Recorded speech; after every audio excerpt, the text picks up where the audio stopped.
News of 90 Day Fiancé star Paul Staehle being taken to the hospital after he was found unresponsive in his bed had raised red flags about the cast member in my mind, especially the timing and how it relates to Karine. Paul from Kentucky and Karine from Brazil met online. Despite their age gap, Paul's criminal past, cultural differences, and inability to speak each other's languages, they had an instant connection. Paul and Karine decided to get married on before the 90 Days Season 2. However, the problems persisted despite their marriage. Paul accused Karine of being unfaithful, while she claimed he was allegedly abusive. He demanded paternity tests from his wife. In their 5 years together, Paul and Karine welcomed 2 kids, Pierre and Ethan. By December 2021, a video from their home surfaced online, revealing Karine getting physical with Paul in front of their children. This incident caused them to go their separate ways. Child Protective Services stepped in to ensure the safety of their children. Paul moved to Brazil, and Karine is still living in the U.S., where she seems to have a new boyfriend and is pregnant again.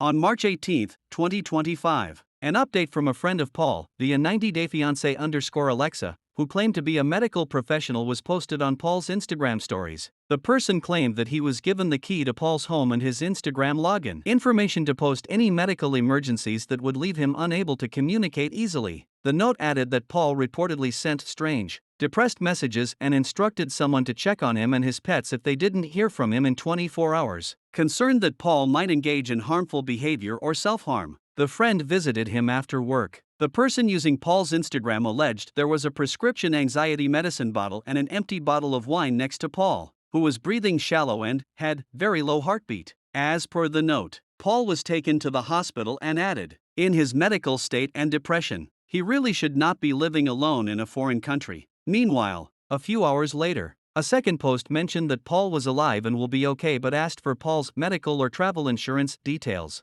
90dayfiance_Alexa shared a new clip of Paul. Seemingly from his stories, Paul looked like he was simply lying on his bed at home. Someone asked Paul if he was okay, and he replied, "I'm fine, man." He added, "I didn't think he would do that much stuff over the whole thing," referring to his friend. Since Paul didn't expect to post so much on social media, he also never had a problem with insurance, which was something else the friend posted online. "I was just tired, and I couldn't sleep and haven't slept in a few days," Paul added. The news about Paul came only one day after Karine seemingly confirmed her pregnancy. Karine confirmed it after sharing a link to a GoFundMe page titled, "Help Reunite a Loving Parent with Their Children" on March 15, 2025. Karine suggested that the baby is going to be a girl. The timing of 90 Day Fiancé's Paul's post was odd. No one had heard from him for a while, but he was back trying to make headlines when Karine's pregnancy pictures had been posted. It'll be interesting to see what's next in Paul and Karine's story when she welcomes the baby. Please subscribe this channel.